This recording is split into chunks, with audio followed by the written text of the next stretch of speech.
வணக்கம் நேர்களே, மூலிகையிலிருந்து பகுதி மூலம் உங்களை சந்திக்கிறதுல ரொம்ப சந்தோஷமா இருக்கு. இன்னைக்கு நாம பார்க்க போற டிஷ் என்னன்னு பாத்தீங்கன்னா வெஜ் பொரியல். இந்த வெஜ் பொரியல் எப்படி செய்யறன்றதை பாக்குறதுக்கு முன்னாடி அதுக்கு என்னென்ன பொருட்கள் தேவைன்றதை நாம இப்ப பார்க்கலாம். கடலைப்பருப்பு, வேர்க்கடலை, கேரட், தேங்காய், மிளகு, சீரகம், எண்ணெய், கடுகு, கருவேப்பிலை, தக்காளி, உப்பு, கொத்தமல்லி. இதுக்கு என்னென்ன பொருள் தேவைன்றதை நம்ம இப்ப பார்த்தோம். இதை எப்படி செய்யலான்றது இப்ப உங்களுக்கு நான் செஞ்சு காட்ட போறேன். ஃபர்ஸ்ட் ஒரு பவுல்ல துருவின கேரட்டை போட்டுக்கோங்க. போட்டுட்டு நெக்ஸ்ட் நம்ம துருகி வச்சிருக்க தேங்காவை நம்ம போட்டுடலாம். கொஞ்சமா போட்டுட்டு இப்போ நம்ம வேர்க்கடலையை மிக்சியில போட்டு அரைச்சிக்கலாம்.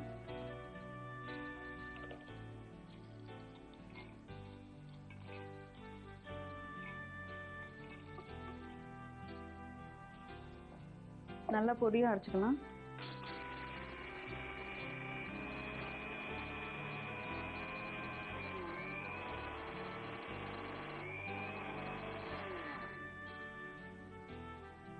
நல்லா அரைப்பட்டுருச்சு. இதை இப்ப இதுல மிக்ஸ் பண்ணிக்கலாம்.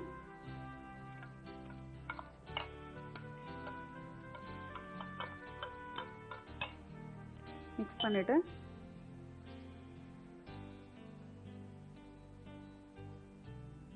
இப்போ இதுல மிளகுத்தூள் கொஞ்சம் ஆட் பண்ணிக்கலாம். அப்புறம் கொஞ்சம் சீரகத்தூள்,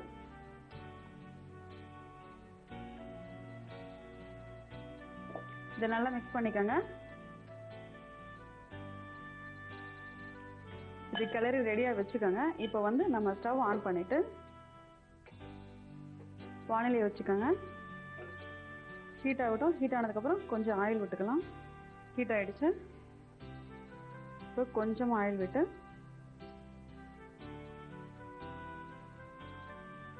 எண்ணெய் காஞ்சதுக்கு அப்புறம் கடுகு போடலாம். இப்போ எண்ணெய் நல்லா காஞ்சிருச்சு. கடுகு போட்டுக்கலாம். கடுகு பொரியட்டும். கடுகு பொரிஞ்சிருச்சு. கொஞ்சமா கருவேப்பிலை போட்டுக்கோங்க. இப்போ இதுல தக்காளி ஆட் பண்ணிக்கோங்க.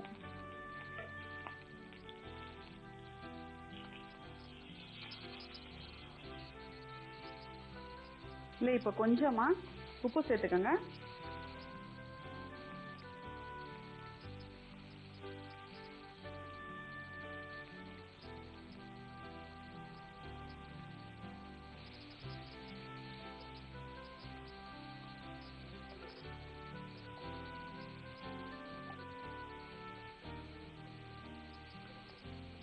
தக்காளி நல்லா வதங்குற முடிய வதக்கிடுங்க.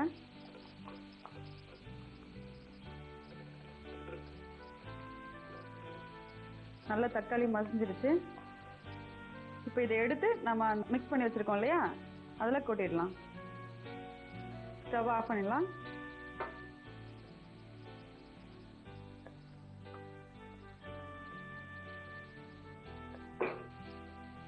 இது இப்போ நல்லா மிக்ஸ் பண்ணிக்கோங்க. இதோட சேர்த்து நல்லா மிக்ஸ் ஆகிறது முடிய கிளறிக்கோங்க.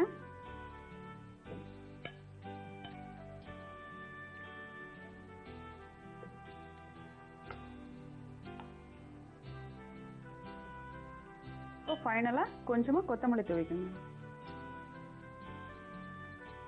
இப்போ இது ஒரு பவுல்ல எடுத்துக்கலாம்.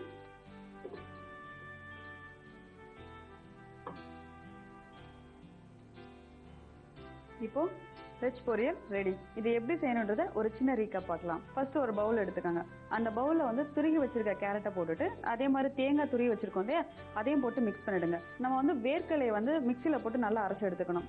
நம்ம மிக்ஸ் பண்ணி வச்சிருக்க கேரட் தேங்காய் துருவலோட சேர்த்து ஆட் பண்ணிட்டு நல்லா மிக்ஸ் பண்ணிடுங்க. அதையும் சேர்த்து மிக்ஸ் பண்ணி முடிச்சதுக்கு அப்புறம் மிளகுத்தூள் கொஞ்சம், சீரகத்தூள் கொஞ்சம் போட்டு நல்லா மிக்ஸ் பண்ணிடுங்க. இப்போ ஸ்டவ் ஆன் பண்ணிட்டு வானிலையை வச்சு கொஞ்சமா எண்ணெய் விட்டுட்டு எண்ணெய் காஞ்சதுக்கு அப்புறமா கடுகு போட்டு கடுகு நல்லா பொரிஞ்சதுக்கு அப்புறமா கருவேப்பிலை போடுங்க. கருவேப்பிலை போட்டதுக்கு அப்புறம் கொஞ்சம் தக்காளி போட்டுட்டு அது நல்லா மசிறதுக்கு கொஞ்சமா அதுல உப்பு ஆட் பண்ணிடுங்க. ஆட் பண்ணிட்டு நல்லா மசிஞ்சதுக்கு அப்புறமா நம்ம மிக்ஸ் பண்ணி வச்சிருக்கோம் இல்லையா, அதுல எடுத்து கொட்டிடுங்க. கொட்டிட்டு இதையும் சேர்த்து நல்லா மிக்ஸ் பண்ணிட்டு ஃபைனலா கொத்தமல்லி தலையை தூவிடுங்க. இப்போ வெஜ் பொரியல் ரெடி. பஞ்சரப்பெட்டு